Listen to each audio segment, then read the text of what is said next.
Master the business of speaking with your hosts, Taylor and Austin. You're listening to Technically Speaking.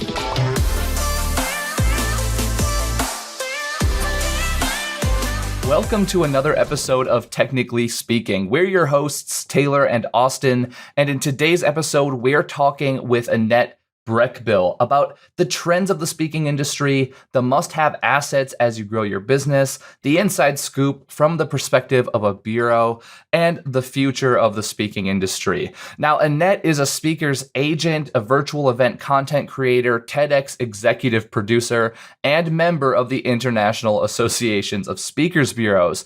Annette knows a ton about this industry. She's a dear friend of ours here at SpeakerFlow, and we're really excited to talk to her about her perspective as a bureau, the different content mechanisms we need as speakers, how to get in front of more agents and bureaus, and importantly, how to get in front of more prospects. We hope you like this one, and as always, stay tuned until the end for some awesome resources from the show. All right, we are live. Annette, welcome to the show. It's so great to have you here. G'day, guys. It's always lovely to be chatting with you. Thank you so much for having me. You got it. It's our honor. All right, so let's launch this with our kickoff question, our favorite one. How did you get into the crazy world of professional speaking, and why are you still here? The why you're still here, that's very ominous going into 2021, right? Here we go. So my journey into the speaking bureau, and as I've listened to your podcast, because I'm such a fan, so many people, when you ask that question, it's like, well, I kind of fell into it. And that's kind of the same with me as well. It's that industry that's like a vortex. You don't even realize you're coming into it until you're already in it. So, right. Long story longer, I most recently, before I joined the speaking industry, I was a diplomat at the US Embassy in London.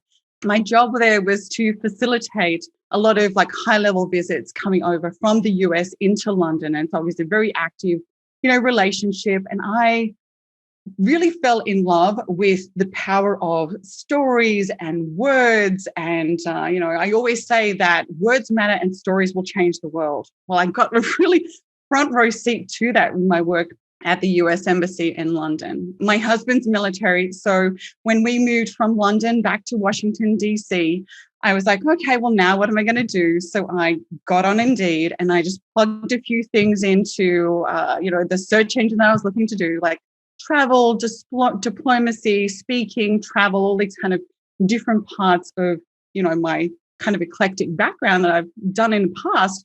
And this job at Washington Speakers Bureau came up. And I'm like, well, that's kind of interesting. And so I applied and was very fortunate to become a speaker relationship manager at Washington Speakers Bureau. And funnily enough, it was a lot of the people that I worked with in active government that came over to London. It was the change of the administration. So it was a lot of like familiar faces coming into the speaking industry. And I got a taste and I just loved it. To help share the value and stories of people who, can give insight to help lift companies up, to help better the world is just such a blessing. And as I started my own business, I'm kind of blessed to do that more intimately with the smaller group of people.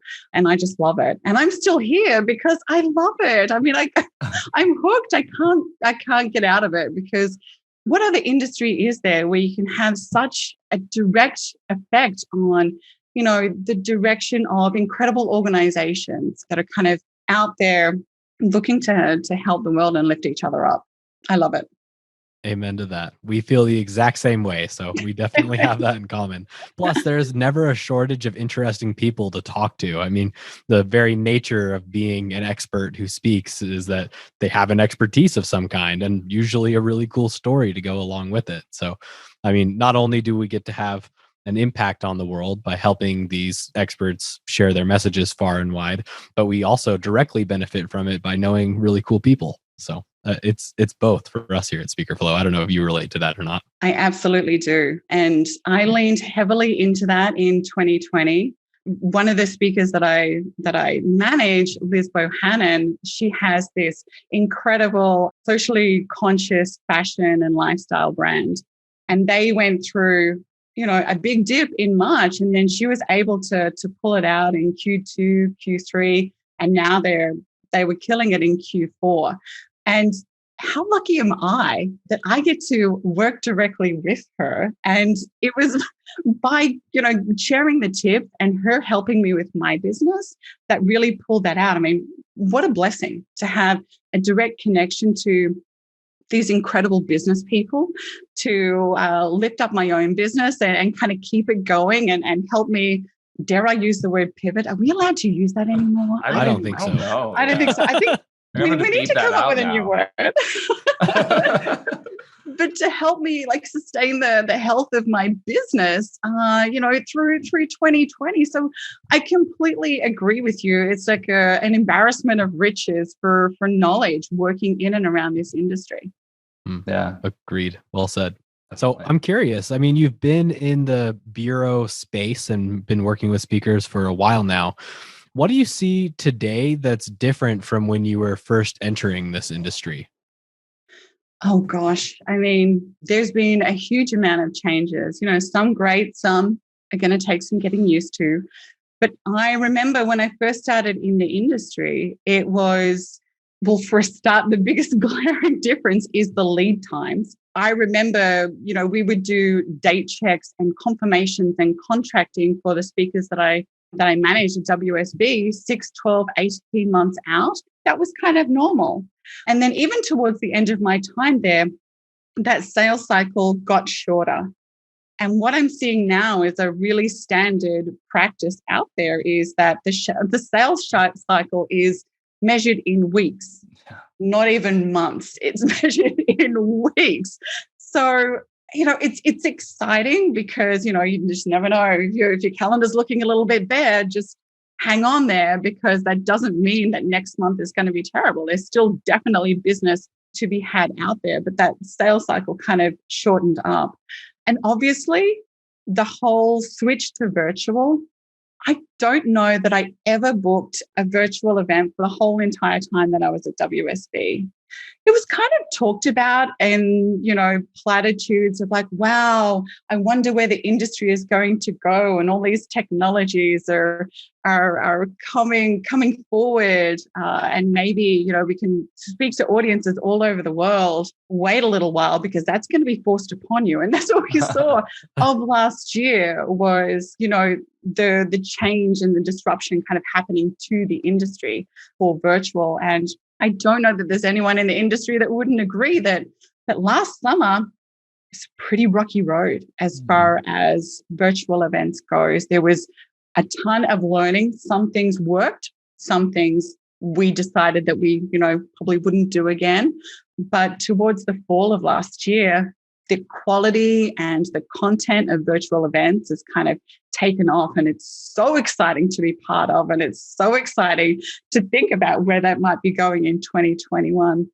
So that is two of the big differences. There's also been a topical shift, I would say. I think that, a few years ago, there was definitely more of a place in the market for people who had studied the industry, who had, and taken a more academic approach to what they were speaking about. Whereas what we're kind of seeing now is they want to hear from the person actually doing the thing right now. They are looking to hear from the practitioners. That was definitely something that we saw, hearing from clients last year as everyone was trying to figure out how to keep their businesses afloat. There's certainly a lot to be said for the knowledge and experience of business leaders who had led through the last economic downturn, who had led through industries that were being disrupted.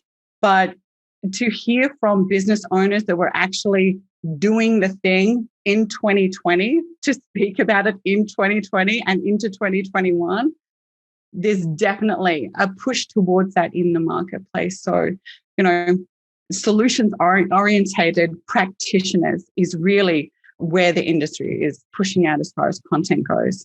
That's exactly what we're seeing too. It's good to hear the validation. I was curious though, in that list that you just kind of broke down, you mentioned that the sales cycle is really short, and this is something we've seen, I think, Probably since about July, I think is when the summer started picking up, intro to Q3. I think people kind of realized that virtual is here to stay. And, we got more comfortable. And I think that's why we saw the ramp in Q4. But it seems that like that sales cycle hasn't changed too much. It's still measured in weeks.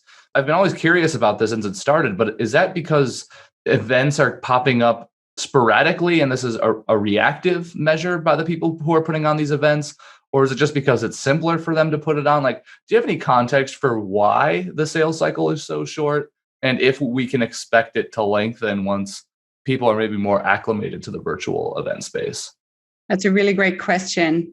I think that particularly for fall Q4, like 2020, I think that a lot of businesses, just like the speaking industry itself, businesses had kind of let go of the idea that they could just hold their breath and get through this. They realized that they actually had to take action and make some changes and get professionals in to facilitate those changes. So I think that was a part of like that, because I think everyone that I've spoken to in the industry saw that huge bump in Q4 for speakers. So I think that like from the company point of view, they realize, like, oh my gosh, we actually really need help with this.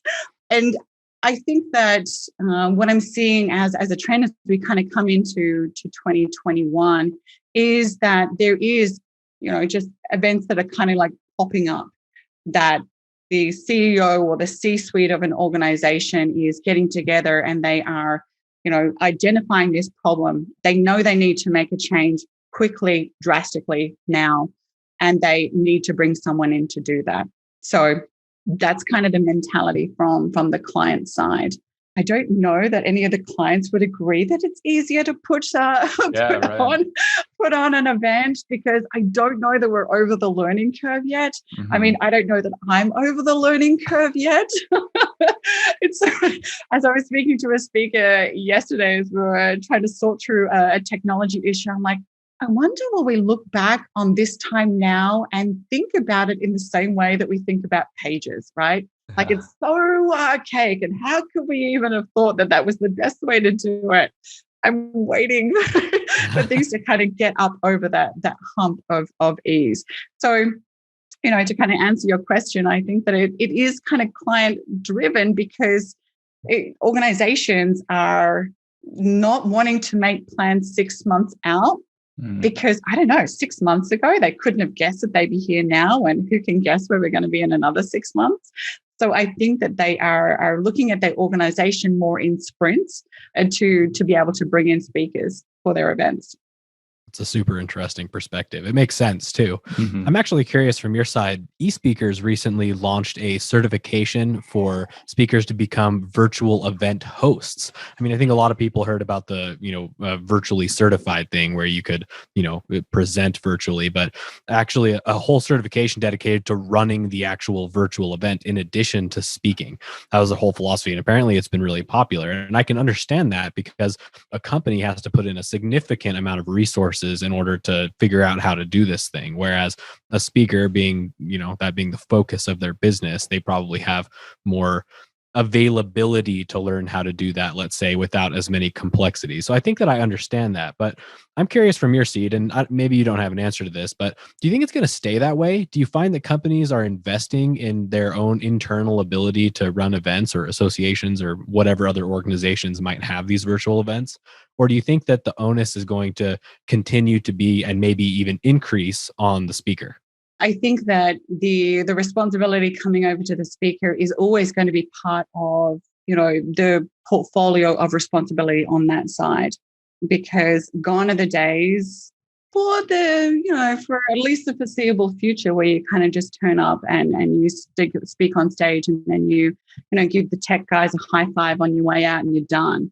While ever virtual exists, speakers are going to have to, take more ownership and responsibility over their own technology. And that means having really great Wi-Fi, having a really great camera, having a professional setup and lighting, and that part of what they do. Because what we're seeing is, I'm starting to get a few holds and bookings for hybrid events where the contract is written so like, sure, we'll meet together in August, Maybe. But if not, here's what that looks like. So, yes, you can plan to be there in person, but you also need to have your home studio set up and take responsibility for that technology piece of it. I love the idea of, having a certification for clients to be able to book a speaker or a virtual manager to be able to take that pressure off those organizations, because I think organizations they're already under resources pressure. So it makes a lot of sense for at least small to medium types of organizations and businesses to outsource that portion of it. I think that's a really positive thing, and I can understand why clients will be going for that. Yeah. So in small to medium sized businesses, even in the last few years, we've been getting less and less bookings and holds from people whose title is event coordinator or events department. There was a lot more of it's someone's PA, it's someone within HR. So I think that we'd already started to see that as a trend from corporate clients. It's their events teams are getting squeezed and squeezed. I don't know that they're going to want to expand them out. Yes, I would think that it's a smart investment in any speaker to really get themselves tech savvy. And I love the idea that eSpeakers is going through. They're a really innovative company, and it's fun to kind of watch them push out and really embrace this whole new platform of events. For sure. Shout out to Dave and Joe over at eSpeakers. Love you guys. Indeed. They do incredible work. They're definitely part of the lifeblood of the industry. Sure. So I'm curious. I mean, was this kind of on the subject, certifications, the event host, the virtually certified, and so on. But of course, with this has come the conversation about assets, marketing collateral that people need now to designate and show their clients that, hey, I can do this thing for you. What are some of the assets that speakers need now more than ever to get booked? That's a great question. And I think that my answer to that comes from the experience of being in the bureau world last summer. Because last summer, the main chatter within IASB was who can actually really land an audience and deliver in this virtual setting. Because some of their go-to speakers, while they're incredible in stage, it's a very different skill set to be able to present virtually. And some people, hadn't pivoted quite quickly to presenting in a virtual setting. The chatter within the industry is like, who's killing it right now? Who can we actually push out there to be able to land for our clients? Because from the bureau side, they really want to make sure that their clients are getting value for money, that they, feel like when they get a contract to bring in a speaker, that's money well spent and they're getting an ROI on it. So that's really where bureau agents kind of come from when they're looking at the health of the industry and having, not that we want to speak about people as products, but having that solid offering from speakers to be able to push out there was kind of clutch. And the changes came on so quickly is like when you would send to clients the assets of a demo reel and speaking clips were kind of irrelevant because they did not capture what the client was actually buying. And so there was a kind of a scramble towards the end of Q3 is like, we need to be able to showcase to our clients exactly what they're buying. Here is how this person speaks in a virtual setting. Here's what the quality of their camera set up. Here's how they've set up their studio. Here is the way that they're able to really nail in and capture people's attention and be charismatic. And back to the point before, be able to run their own technology, that they can do all of these things and that their content is relevant in a virtual setting. Because delivering what they used to do as a keynote on the stage doesn't always work in virtual. There used to be so much more space for stories on the stage, and whereas when you're in a virtual setting, it's really going to be more content driven. People don't want huge 45-minute keynotes. They might want 25 and then an engaging conversation. And that 25 Give me all the points. Give me all the points. And so back to your question about those assets, that's really what agents were really hurting for towards the end of Q3 and into Q4, is these assets that they could share with their clients to say, here's exactly what you're getting. And it's not really fancy editing. It is just a realistic representation of what their clients were buying, which is very different to a demo reel. I love demo reels. I could sit and watch them all day because I'm that kind of geek.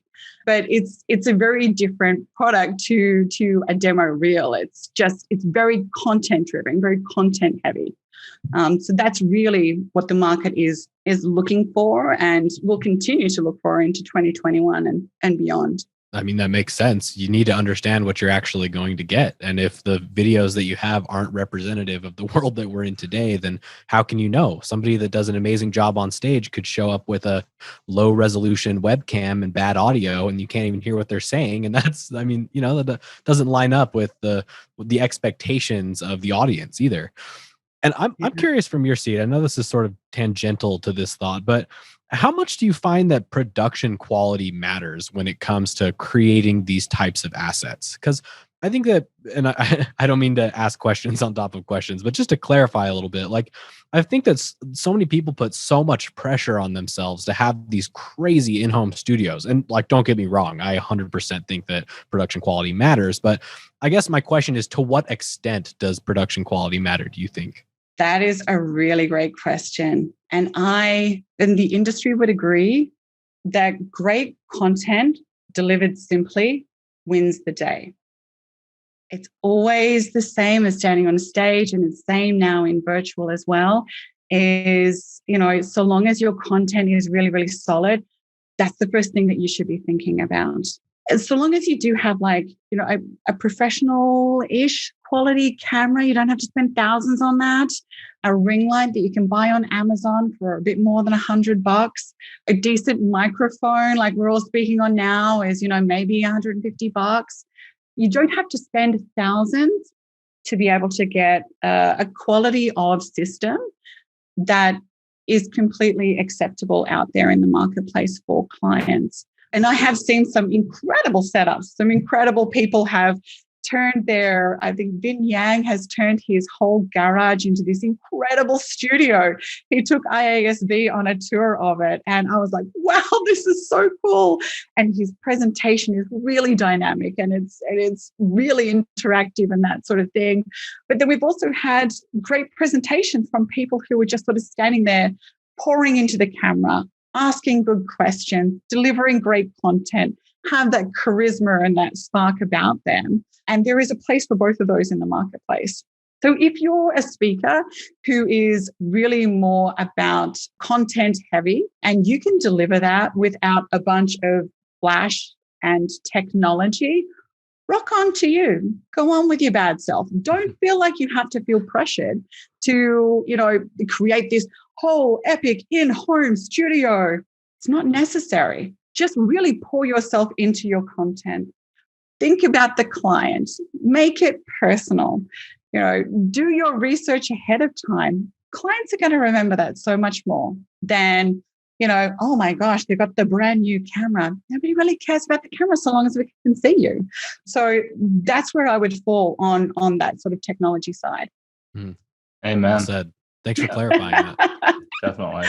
So one of my favorite questions to ask when we get to pick the brain of a bureau or an agent is, what can speakers do to strengthen their partnership with bureaus and agents that they work with? That applies to speakers who are looking for agents and bureaus. What's the right way to perceive that relationship, and how can they strengthen their partnership together? I love that question, and thank you so much for asking it. I think that to think about what an agent's main job is, at the end of the day, that agent's job is to solve problems for their client. So when you're approaching an agent as a speaker, you're not really pitching yourself to the agent. Well, you are, but you're doing it with an aim to solving problems for their clients. So that is the biggest frame that you should always go into any kind of relationship with an agent with.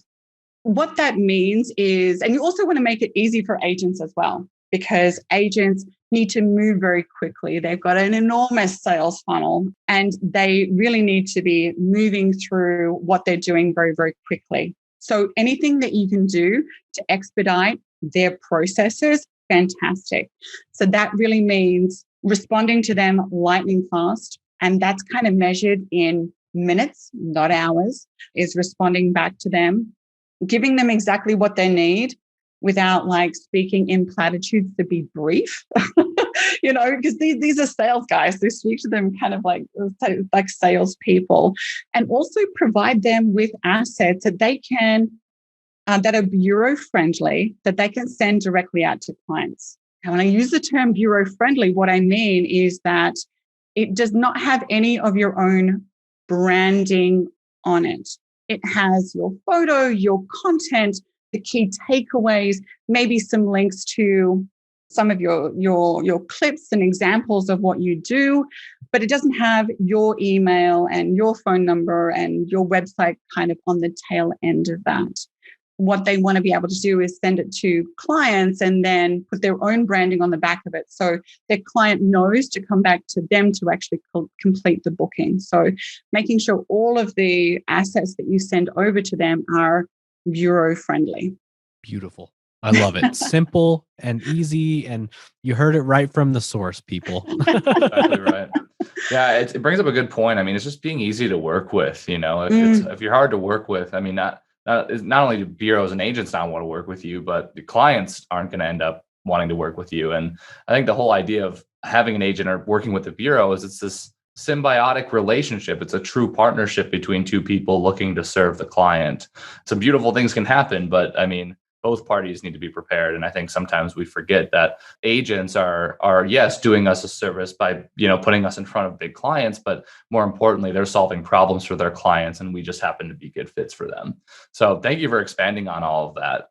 Now, I know, as you know, we're all about creating value for our audience, but what are some of the things you're working on right now that our listeners can benefit from? Thank you so much for asking. You got it. So like many people towards the end of last year, I created like a whole new service offering in my business. I was actually chatting to one of my dearest friends, Mirjana Nokovic, who comes from Harry Walker Agency and has this incredible background. And we were sharing a glass of wine on a Friday afternoon and kind of lamenting about, how difficult it is to get really great speakers in front of clients and in front of agents and kind of show off that value. So, kind of, as I mentioned before, giving clients a realistic picture of this is exactly what you're buying. And so we're like, well, if we could, capture an event and create content around it and make that content social media ready, and they had blurbs to go out with it and all that sort of thing. And then we're like, oh, that kind of doesn't exist out in the client world, but we can create it. And so Mirjana and I have created this whole new, virtual asset creation package that is very content forward.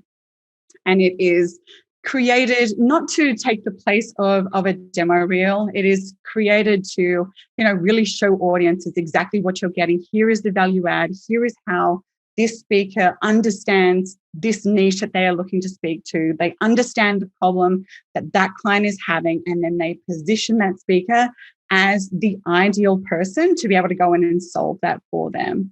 And it's been so fun. And we talked about it on a Friday afternoon, and we just sort of casually chatting about this to some of our industry colleagues and people that we're already in touch with. And within 2 weeks, we already had 5 clients. And that should be like mind blowing, but it's seeing a gap in the marketplace and a need in the marketplace, and then filling that, which is what we coach and counsel and train our speakers to be able to do, right? So I shouldn't be surprised that it kind of worked for me, because I've seen it work for lots of other people as well. Just get really smart and get into the minds of the people that you're trying to help, and then figure out what they need and then try and help them solve those problems. So that has been so fun. And it's going to be a big part of what Mirjana and I are looking to do in 2021. And I love telling people stories. I just geek out about that. And so to do that with a broader group of speakers that is outside of the people that I also, directly manage and that sort of thing, it's so fun. It's such a gift.